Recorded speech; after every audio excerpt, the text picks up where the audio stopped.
तत्सवितुर्वरेण्यं भर्गो देवस्य धीमहि धियो यो नः प्रचोदयात्। ॐ भूर्भुवः स्वः तत्सवितुर्वरेण्यं भर्गो देवस्य धीमहि धियो यो नः प्रचोदयात्। ॐ भूर्भुवः स्वः तत्सवितुर्वरेण्यं भर्गो देवस्य धीमहि धियो यो नः प्रचोदयात्।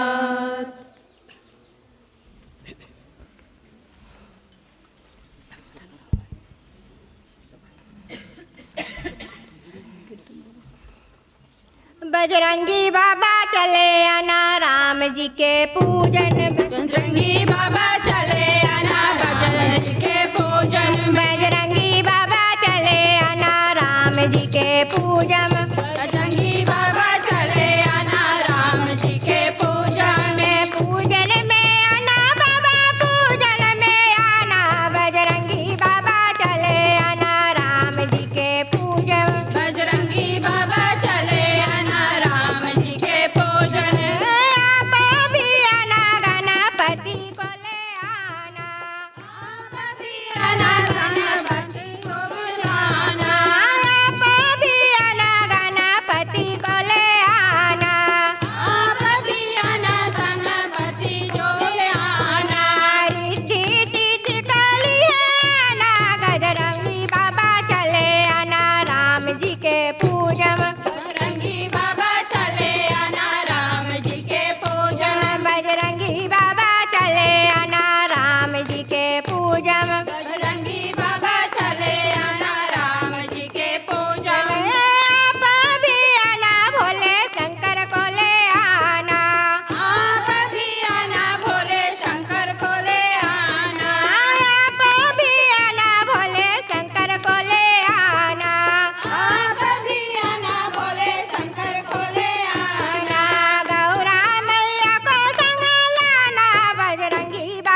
कहते हैं धर्म सबसे बड़ी शक्ति होती है। शास्त्रों के अनुसार धर्म धरती जो है इसी धर्म पर के हेतु ही टिकी हुई है। इसीलिए हम सब प्राणी मात्र इस धर्म से बंधे हुए हैं और वही धर्म अगर भक्ति का अनन्य रूप धारण कर ले तो हम सब प्राणी मात्र के जो भक्ति के अनुसार परमात्मा हमारे सामने स्वयं आकर हमारे जो पर कृपा बरसाते हैं। तो चलो आज जो हमारी रामायण की कथा है उसे मैं आरण्य कांड से लेकर चलती हूँ। और कथा में आपने पिछले वक्ता से सुना था कि किस तरह जो महाब्रह्म ऋषि कुशध्वज जी जो थे उन्हों के जो मंत्र के उच्चारण करते हुए जो वेदवती कन्या की प्रकट हुई थी और उसी समय ब्रह्म ऋषि कुशध्वज ने ये प्रण किया कि इस उसका नाम वेदवती कन्या रखा और प्रण किया कि इसकी जो विवाह है वो मैं भगवान विष्णु के साथ करूँगा। और ये जो वार्तालाप है एक शुंभ दैत्य ने सुन लिया और रातों रात उन्होंने उस ऋषि को हत्या कर दिया और मारकर भाग गया।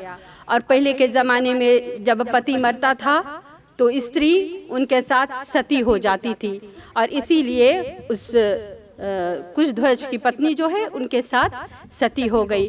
और जो ये कन्या है वेदवती वो अपने पिता के प्रण को साक्ष्य करते हुए और इन्होंने एक वन में तपस्या करना शुरू किया। और जब वन में ये तपस्या कर रही थी तो रावण अपने विमान में उसके ऊपर से जा रहा था तो देखा एक कन्या अकेले वन में तपस्या कर रही है। और उन्होंने आकर पूछा उस कन्या से कि तुम कौन हो और यहाँ क्या कर रही हो। तो उन्होंने सारी वार्तालाप जब सुनाई तो रावण ने घमंड के मारे कहा कि तुम व्यर्थ ये जो तप है वो कर रही हो, तुम मेरे साथ चलो और मेरे भार्य बन जाओ। और इस बात को सुनकर जो वेदवती कन्या है वो अति क्रोधित हुई और रावण ने उनका हाथ पकड़ना चाहा और जैसे उन्होंने उसका हाथ पकड़ना चाहा उनका जो हाथ है वो तलवार के समान हो गया। और उन्होंने सोचा कि अगर मैं तुम्हारी हत्या करूं तो मेरा तप सब बर्बाद हो जाएगा। इसीलिए उसने अपने अग्नि में अपने जो देह को वो भस्म कर दिया। और इस दोहे के माध्यम से सुनते हैं कि उनका जो दूसरा जन्म है वो शूद्र हुआ और वो रावण के नाश हेतु करने के लिए हुआ था। इसीलिए उनका अंश जो है वो जानकी जी में है। सो वन में आई रावण उन्हें अपने नाश के निमित्त चुरा के ले गया। तम मन सोचना के जय जनक सुतई खोजत मन दे जय। या मैं सुने गुरु मुख वाणी सौ तुम से रघुराज बखानी। पंपा सरहि जाओ रघुराए मुनिवर विपुल रहे जहाँ छाए। ऋषि मतंग महिमा गुण भारे जीव चराचर रहत सुखाए। इससे मन में सोच मत करो, जानकी जी को ढूंढो। हे राम, मैंने ऋषि मतंग से सुना था सो आपसे कहा। ये शबरी माता श्री रघुनाथ जी को बतला रही है कि हे रघुनाथ जी, पंपा सरोवर को जाओ, वहाँ बड़े बड़े श्रेष्ठ मुनि रहते हैं। मतंग ऋषि का जो ये महिमा है बड़ा आशीर्वाद है कि वहाँ चर अचर जो रहेगा वो सुखी हो जाएगा। वैनन कर का हो सन कोए जासन वैर प्रीत कर सोए। शिखर सुहावन कानन खोले खग मृग जीव जंतु अनुकूले।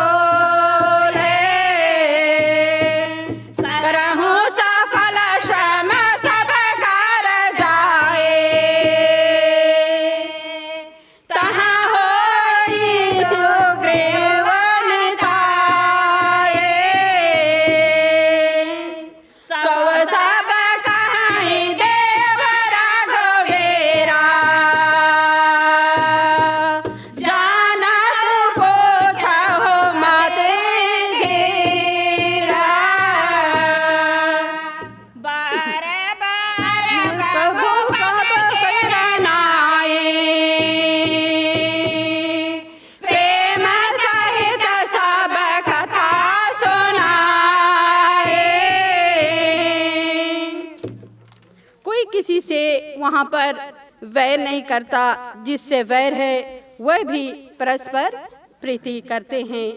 पर्वत सुंदर है, जो वन हैं वो फूल रहे हैं, और जो खग मृग जंतु अनुकूल रहते हैं, हिंसा आदि भाव नहीं होते हैं।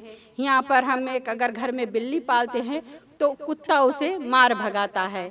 अब बिल्ली अगर चूहे को देखती है तो चूहा क्यों खा जाती है ना। ऐसे एक एक दूसरे के दुश्मनी वैर होते हैं। लेकिन जहाँ पंपा सरोवर है वहाँ पर ऐसा नहीं होता, जहाँ पे हिंसा आदि नहीं होती। जहाँ पे मृग पानी पीते हैं वहीं पर शेर भी जाकर पानी पीते हैं। वैसे तो शेर मृग को खा जाते हैं कलयुग में, तो ऐसा वहाँ पर नहीं होता। सबका जो श्रम है जाकर सफल करो, वहाँ शीघ्र से तुम्हारी मित्रता होगी। या मतंग ऋषि कह गए थे, हे देव रघुनाथ जी, वह शीघ्र सब कहेगा जिस प्रकार जानकी जी हरी गई थी।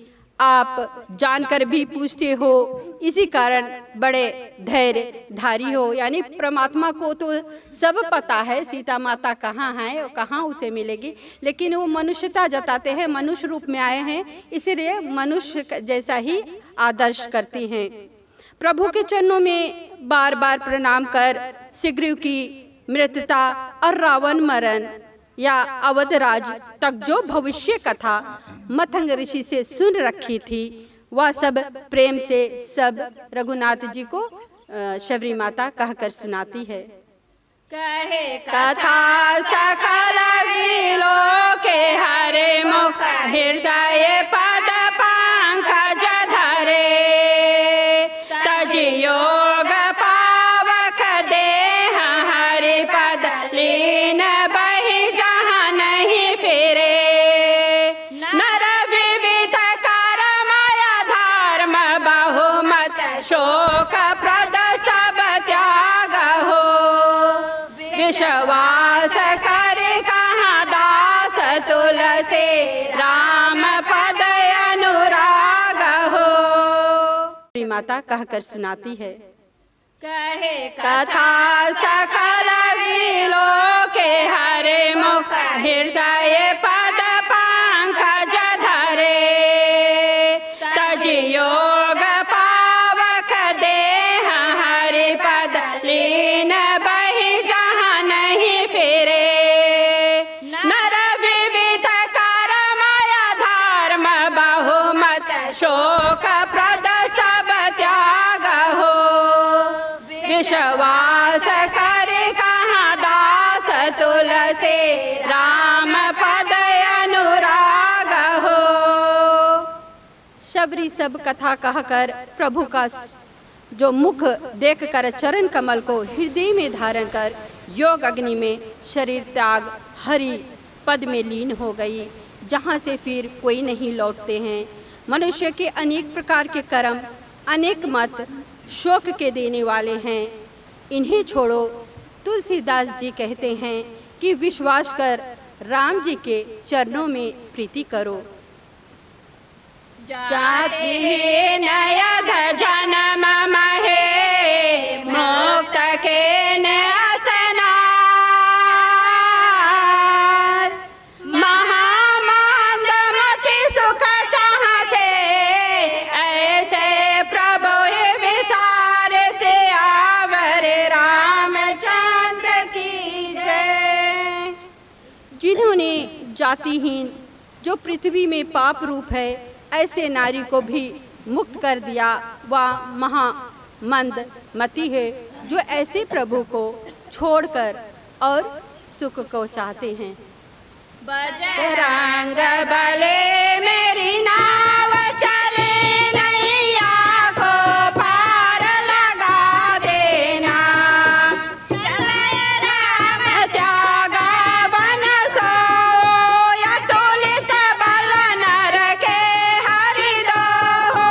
विरहियो प्रभु करत विषादा, कहत कथा अनेक संवादा।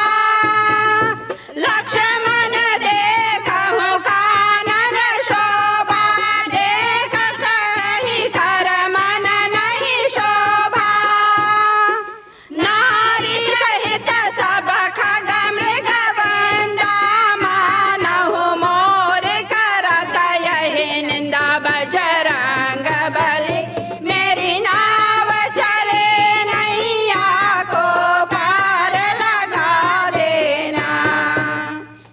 रघुनाथ जी वहाँ से भी आगे चले, वन छोड़ दिया। दोनों बड़े बली, दोनों पुरुष सिंह है। विरही पुरुषों की नाई प्रभु विषाद करते, अनेक कथा संवाद करते जाते। लक्ष्मण वन की शोभा देखकर किसका मन शोभित नहीं होगा। सब खग मृगों के समूह नारी सहित कर रहते हैं, मानो मेरी निंदा करते हैं कि तुम स्त्री को साथ क्यों नहीं लिए आए हो। जय रामायण जय रामायण जय रामायण जय रामायण। मही देख मृग कर रही मृग कहाँ ये तुम कहाँ बहनाई। तुम हो मृग जाए कांचन मृग खोजत यहाँ आए। संग लाए करने कर ले हे मानहु मोहि सिखावन दे। शास्त्र सुचिंतित मुनि पुनि देखहि भूप सुसेवित वंश नहीं लेखहि। जय रामायण पुर माहि युवती शास्त्र निर्पत दिवश नाही। देखहु तात बसंत सुहावा प्रिया हीन मोहि भय कल बलहीन मोहि जान से निपटय के। सहित विपिन मधुकर खगरे मदन के नवग मेल सियावर रामचंद्र की जय। उमापति महादेव की जय। पवन सुत हनुमान की जय। कामदेव ने मुझे विरह से व्याकुल, बलहीन और अत्यंत अकेला जानकर वन भौरे पंछी इनकी सवारी की सहायता लेकर मेरे जीतने की तैयारी की है। बगमैल सवारी पंछी आदि की अथवा हमारे जीतनों को बगमैल अर्थात बाग छोड़ दी है। तो श्रोताओं, आज की कथा को हम यहीं पर विराम देते हैं और आगे की कथा हमसे अगले मंडली आगे लेकर चलेगी। तो मुझे पूर्ण विश्वास है आज की कथा को आपने मनन किया होगा और भगवान श्री रामचंद्र के जो आदर्श है, जो रामायण महारानी में दिखाया गया, उसे आप ज़रूर श्रवण करे होंगे। और जो हमारी जो बहुमूल्य हमें जो मानव का शरीर हुआ है, इसका एकमात्र उद्देश्य है मोक्ष को प्राप्त करना, और ये सब हम भक्ति और सत्संग द्वारा ही कर सकते हैं। धन्यवाद। ठीक है, चले हम एक संकीर्तन करेंगे, आप जरूर हमारे साथ दें। अमृत के बरसे बदरिया अम्बे माँ के दुवरिया। अमृत के बरसे बदरिया अम्बे